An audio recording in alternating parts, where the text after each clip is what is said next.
Hi friends, இன்றைக்கி இந்த வீடியோவில் ஒரு டேஸ்டியான ரோட் சைடு ஸ்நாக் ரெசிபி. இது வந்து நம்ம சாட்டுன்னு சொல்லலாம், பேல்பூரின்னு சொல்லலாம். நம்ம பேக்கரிக்கு போகும்போது நம்ம ஒரு பவுலில் போட்டு கொடுப்பாங்க. ஒரு 50 ருபீஸு 60 ருபீஸ் இருக்கும்.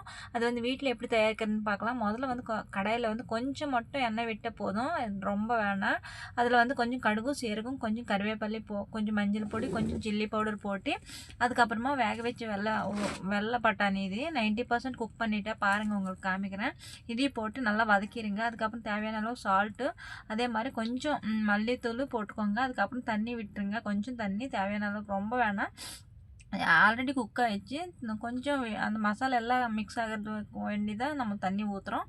இது வந்து நல்லா மிக்ஸ் ஆகினதுக்கப்புறமா கொதிக்கணும். நல்லா கொதிச்சதுக்கப்புறமா இதில் வந்து பொரி போட்டுக்கோங்க. உங்களுக்கு தேவையான அளவு பொரி போட்டு மசாலா கூட நல்லா மிக்ஸ் பண்ணிடுங்க. ஃப்ரெண்ட்ஸ், இந்த ரெசிபி வந்து உண்மையாலுமே டேஸ்டியாக இருக்கும். கண்டிப்பாக ட்ரை பண்ணி பாருங்கள். நம்ம வெளியே வாங்கினாலுமே 50 ருபீஸ் 60 ருபீஸ் இருக்கும் ஒரு பேக்கு. அதே நம்ம வீட்டில் பண்ணி சாப்பிட்டோங்கன்னா ரொம்ப டேஸ்டியாக இருக்கும், ஹெல்த்தியாகவும் இருக்கும். இதில் வந்து கொஞ்சம் பானிபூரியும் அதே மாதிரி கார்ன்ஃப்ளெக்ஸும் மிதித்து போட்டுருங்க. இதில் வந்து வேணுன்னா மிக்சர் போட்டுக்கலாம். அதே மாதிரி கொஞ்சம் சீவி வச்சுருக்க கேரட்டு, வெங்காயம், கொத்தமல்லி போட்டு கொஞ்சம் லெமன் ஜூஸும் மேலே ஊற்றிடுங்க. இது வந்து நீங்கள் வெளியே வாங்க வேண்டியது அவசியம் இல்லை, வீட்டிலேயே ஹெல்த்தியாக பண்ணிக்கலாம்.